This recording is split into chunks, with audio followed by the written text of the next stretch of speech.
한화 이글스가 새로운 감독을 데려왔습니다. 네. 그 카를로스 수베로. 네. 이러키 브루어스에서 1루 코치 하시던 분이에요. 네. KBO에서 이제 그 제1교포셨던 송일수 감독님을 제외하면은 제리 로이스터, 트레이 힐먼, 그리고 맷 윌리엄스에 이어서 네 번째 외국인 감독입니다. 일단 앞선 로이스터 감독과 힐먼 감독은 성공을 했죠. 로이스터 감독은 롯데를 포스트 시즌으로 이끌었고, 힐만 감독님은 심지어 우승까지 했습니다.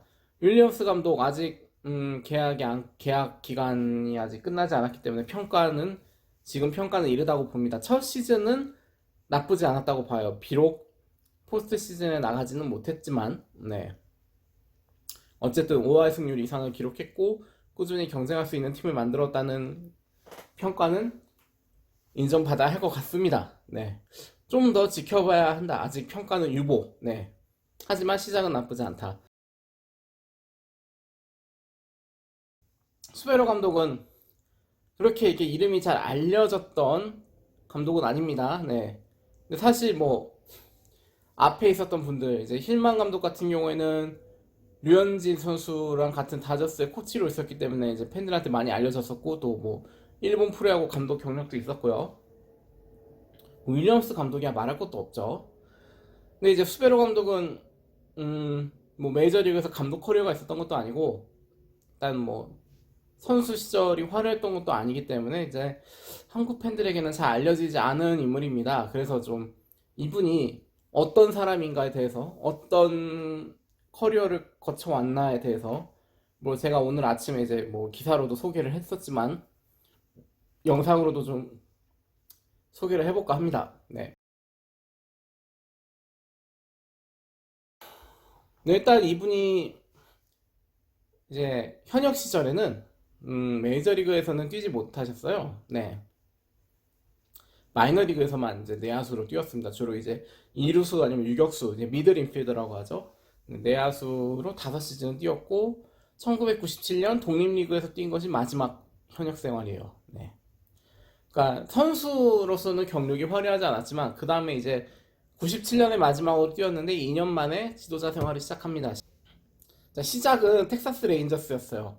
1999년 루키레벨 걸프코스트 리그에서 타겟 코치를 시작하십니다. 이제 걸프코스트 리그라는 거는 그 플로리다 지역에 있는 그 루키 리그를 말하는 거예요. 이제 그 관중들이 들어가는 루키 리그가 아니라 그 일반 그 구단 훈련 시설에서 그 경기를 하는 그런 제일 맨 밑에 리그입니다. 이제 막 팀에 입단하거나 뭐 드래프트에서 막 뽑힌 신인 선수들을 주로 기용하는 그런 무대예요. 그리고 이제 2001년에 그 팀 감독으로 올라가셨고 그 다음에 이제 싱글A 감독을 2003년부터 2007년까지 하셨어요. 그리고 2008년에는 시카고 화이트삭스 더블A 감독을 1년 동안 했었고요. 그 다음에 이제 다저스로 옮겨가서 뭐 싱글A, 더블A에서 이제 또 오랫동안 감독을 하십니다. 근데 또 이제 여기서 재미있는 일화 중에 하나가 이제 켈리 젠슨하고 페드로 바에즈. 젠슨은 포수였고 이제 바에즈도 야수였는데 둘을 투수로 전향시킨 감독이 또 이분이라고 하네요. 네. 근데 또 뭐 젠슨하고 바에즈는 뭐 그다음에 어떻게 됐는지는 모두가 잘 알고 계시니까. 그리고 이제 2014년에는 위러키 브루어스로 옮깁니다. 그래서 2년간 또 더블A 감독을 했어요. 이렇게 해서 마이너리그 지도자 생활만 거의 진짜 한 10년 이상을 하신 거예요. 마이너리그에서 이제 통산 감독 성적이 949승, 973패. 어마어마한 겁니다, 이 정도면. 네. 그리고 포스트 시즌 진출 7차례 했고요. 특히 이제 흥미로운 일은 2015년 그 브루어스 더블A 감독을 할 때 그때 이 팀이 그 더블A 구단이 이제 새로운 구단과 계약을 맺어서 장소를 옮겼고 그때 이제 그 홈구장이 공사가 끝나지 않아서 시즌 초반 54경기를 계속 원정으로 치렀대요. 마이너리그에서 원정 경기라는 거 쉽지 않거든요. 계속 뭐 엄청난 장거리가 아닌 이상 좀 뭐 버스 계속 타고 다니고 뭐 흔히 말하는 진짜 그 눈물 젖은 빵의 연속인데, 근데 이런 상황에서도 팀을 포스트 시즌으로 이끌었고, 그해 이제 베이스볼 아메리카에서 올해 마이너리그 팀으로 이 팀을 선정합니다. 근데 아마 그때 약간 좀 흔히 말하는 떡상을 하신 것 같아요. 그때 어떤 좀 능력을 보여준 것 같아요. 또 2015년 그해 이제 마이너리그 시즌이 끝난 뒤에 진행되는 애리조나 가을리그라는 게 있는데, 이제 그 각 팀들의 유망주들을 모아다가 이렇게 한 6팀 정도 연합팀을 구성해서 또 리그를 하는 게 있습니다. 거기서 이제 또 그 서프라이즈 사그라스, 네, 그 텍사스 스프링캠프 홍구장 아시죠? 서프라이즈. 거기를 이제 홈으로 사용하는 애리조나 가을리그 팀이에요. 네, 그 팀의 감독을 또 맡았답니다. 이 애리조나 가을리그는 아무 선수들이나 출전하는 리그는 아닌데, 또 아무 지도자들이나 가서 감독을 맡는 리그는 아니에요. 상당히 좀 능력을 인정받은 지도자들이 가서 이제 그 감독이나 코치를 하십니다. 근데 이제 사실 마이너리그 감독은, 네, 굉장히 이제 그 마이너리그 보면은 정말 오랜 시간 동안 마이너리그 지도자는 막 계속 하신 분들이 있어요. 네. 그러니까 이분도 그런 분들 중에 한 분이셨던 거. 사실 굉장히 어떻게 보면 굉장히 야구판에서 존경받아야 할 분들이죠. 이렇게 진짜 그야말로 음지에서 그런 활동을 하시는 분들인데, 사실 이렇게 뭐 마이너리그 감독들이 선수들을 뭐 크게 가르친다거나 이런 건 없습니다. 네. 말 그대로 마이너리그 감독들은 어떤 지도자의 관리자의 몫이에요. 이제 그 선수들에 대한 어떤 육성 관리는 그 구단 프런트들이 주로 관리를 하는 경우가 많고, 이제 감독들은 그거에 맞춰서 선수들 훈련을 시키고 경기에 투입을 하고 이런 역할을 하는 경우가 대부분입니다. 하지만 어쨌든 그 역할은 인정을 받아야 한다는 것이죠. 이제 인정을 받아요. 2015년 12월에 메이저리그 코치진에 올라옵니다.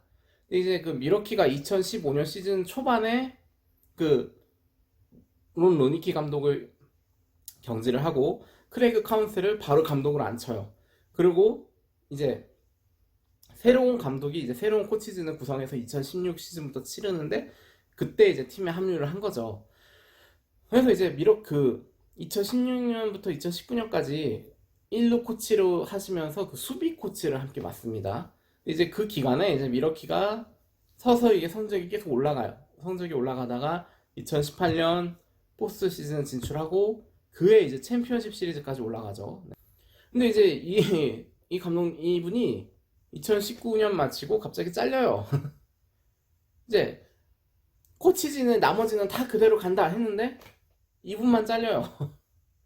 이건 또 뭐지? 근데 이제 그 데이비 스턴스라고 그 미러키 사장, 네, 그 양반이 그때 당시 이제 현지 언론과 인터뷰한 거에서는 정말 이분은 지난 4년 동안 엄청나게 가치 있는 활약을 보여줬다. 여러 팀에 여러 좋은 일들이 많았고 거기에 많은 기여를 하신 분이다. 이 점은 정말 그도 자랑스럽게 생각해야 되고 우리도 감사하다 라며 이렇게 좋은 말을 하더니 이런 말을 합니다. 이 시점에서 약간은 다른 목소리를 원한다. 네.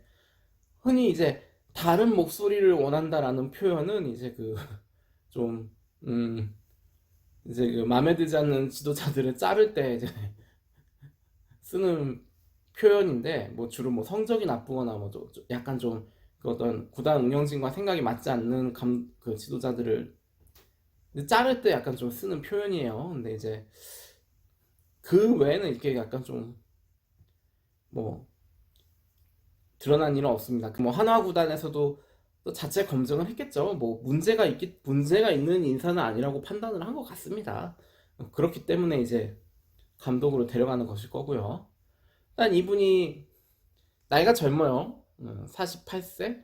네. 상당히 그 어떤 감독으로서 젊은 편인데 경험은 굉장히 많습니다. 근데 사실 진짜 루키부터 싱글 A, 더블 A, 뭐 트리플 A는 안 했지만 어쨌든 메이저리그 코치까지 했었고요. 그야말로 어떤 그 미국 야구 시스템의 거의 모든 시스템을 레벨을 다 경험을 해보신 분이에요. 진짜 이제 막 프로 선수가 된 유망주부터 뭐 성장 중인 선수들, 그리고 뭐 베테랑 선수 이제 막 메이저리그 올라온 선수들까지 뭐 많은 선수들을 봐왔을 거란 말이죠. 이 경험은 무시를 못할 거다. 비록 뭐 한국 프로야구와 뭐 메이저리그가 뭐 다르다고 하지만 이 경험은 무시하지 못할 것 같습니다. 사실 이 정도 경력이면은 메이저리그 감독에 도전을 해도 전혀 뭐 손색이 없는 그런 커리어라는 생각이 들어요. 그리고 어쨌든 최근까지 메이저리그 코치를 하시면서 어떤 그 메이저리그에서 대세가 된 데이터 분석이나 이런 거에 대해서도 굉장히 많이 접하고 또 많이 경험을 하고 많이 실전에서 응용을 하시면서 이렇게 그 통할 수 있는 방법들을 생각을 했을 거란 말이죠. 이런 부분은 굉장히 한화에게는 도움이 될 것 같습니다. 아무튼 이제 한 가지 확실한 것은 이분은 젊은 선수들을 키우는 역할에서부터 또 메이저리그에서 리빌딩 과정을 거친 팀 그리고 포스트 시즌에서 경쟁하는 팀까지 모든 상황들을 다 경험을 해왔다는 거예요. 이거 자체는 굉장히 한화에게는 큰 자산이 될 것입니다. 이제 문제는 뭐냐면 이제 그 어느 정도 이제 갑자기 이분이 뭐 마술사처럼 뭐 갑자기 와서 팀을 순식간에 뭐 컨텐더로 바꿔놓지는 못할 거예요. 시간이 필요하다는 거죠. 어떤 리빌딩에 대한 시간이 필요한데 사실 뭐 하나는 뭐 리빌딩만 계속 몇 년째 하고 있죠. 말은 뭐 리빌딩이다 하는데 그러니까 이 어떤 그 구단 운영진이나 팬층에서도 좀 인내심을 필요로 한 상황이라는 거예요. 그리고 또 압박이 있을 거란 말이죠. 이런 거를 좀 어떻게 버틸 수가 있을까? 물론 뭐 이제 뭐 한국어를 모르시니까 뭐 기사도 안 읽고 앞으로 뭐 댓글도 안 보고 이러면은 할 말이 없지만 사실 3년은 좀 짧아요. 저는 짧다고 봐요. 네. 시카고 컵스도 월드 시리즈 우승하기 위해서 투자하는데 5년 걸렸습니다. 이게 3년 가지고 안 될 것 같긴 한데 과연 이 기다려줄 수 있느냐? 그리고 사실 그 감독만의 힘으로는 할 수가 없는 거거든요. 어떤 방향을 갖고 이끌어주는 어떤 선수단 운영을 책임지는 수장이 한 명은 있어야 되는데 과연 지금 한화에는 그런 사람이 있느냐? 현재 지금 한화의 새로운 사장이라고 온 사람은 마케팅 전문가예요. 네. 과연 이 사람이 어떤 뭐 쇄신인 혁신이니 막 이런 걸 외치면서 괜히 또 어설프게 선수단에 손을 대다가 또 팀을 더 나락으로 빠뜨리는 게 아닐지 좀 약간 그런 걱정도 들긴 합니다. 뭐 알아서 잘들 하시겠지만 만약에 이제 한화가 외국인 감독 카드도 실패한다. 제 생각에는 그냥 구단주님이 감독을 하는 게 나을 것 같아요. 사실 메이저리그에서도 예전에 애틀란타 브레이브스가 구단주가 감독을 한 적이 있었거든요. 한 경기 하고 이제 커미셔너가 바로 맡긴 했는데 차라리 이제 외국인 감독도 안 된다 그러면은 그냥 구단주가 감독을 하는 게 낫다고 봅니다, 저는.